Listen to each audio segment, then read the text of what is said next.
Esse trabalho é sobre democracia no Brasil, tendo como título Democracia para quem? Elitismo político, grupos minoritários e representatividade no Brasil. Foi analisado durante o período de 2014 a 2022, sob a orientação do professor Diego Aguiar. Meu nome é Isadora Rodrigues, sou estudante do Colégio Pequeno Príncipe e, juntamente com Thalita Fraga, nós iremos abordar um pouquinho sobre a crise de representatividade no país.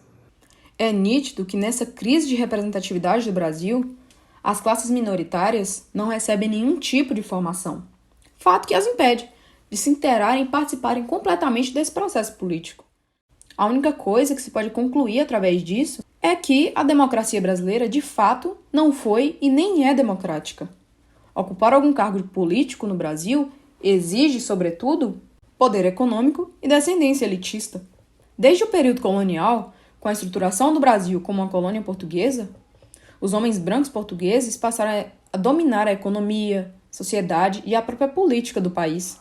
Segundo o Observatório de Equidade no Legislativo, nos anos de 2014, 2018 e 2022, homens brancos se caracterizaram com uma média de 61,52%.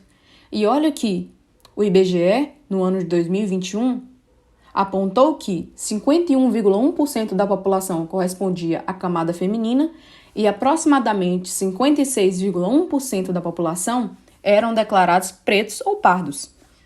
É perceptível, então, que a maioria do povo brasileiro não é representada e ainda colhe os malefícios do processo de colonização. Além disso, a própria República, em alguns momentos da história do Brasil, não foi democrática. No contexto do golpe de 1964, diversas crises sociais, políticas e econômicas levaram à tomada do poder pelo exército brasileiro. Fato é que, em mais um momento da história, a massa populacional foi deixada de lado e a democracia, por sua vez, foi descaracterizada. Jason Stanley analisa exatamente isso em sua obra, Como Funciona o Fascismo, a Política do Nós e Eles. Ele diz que a opressão que maiorias exercem sobre minorias é presente na política.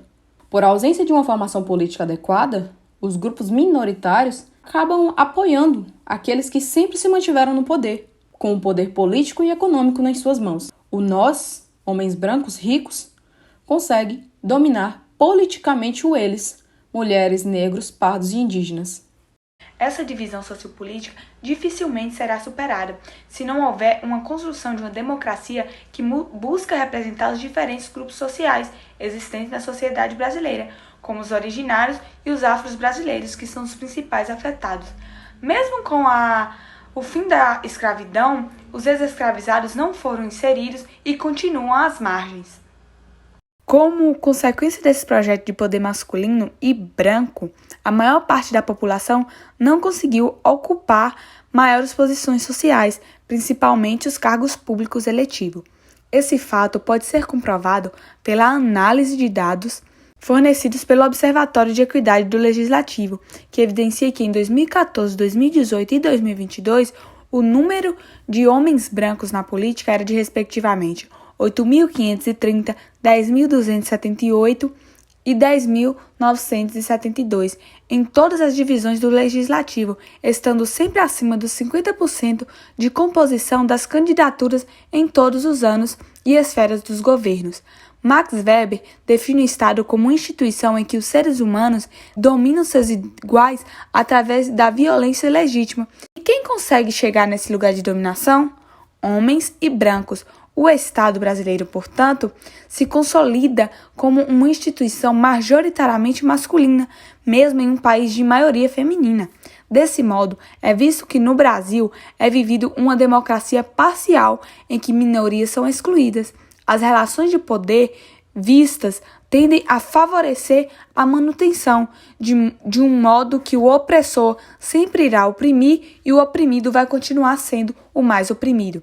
Portanto, concluímos que a representatividade parcial não é apenas o preconceito a uma minoria, é sobre uma deslegitimação e coerção de uma parcela da sociedade que sempre foi oprimida.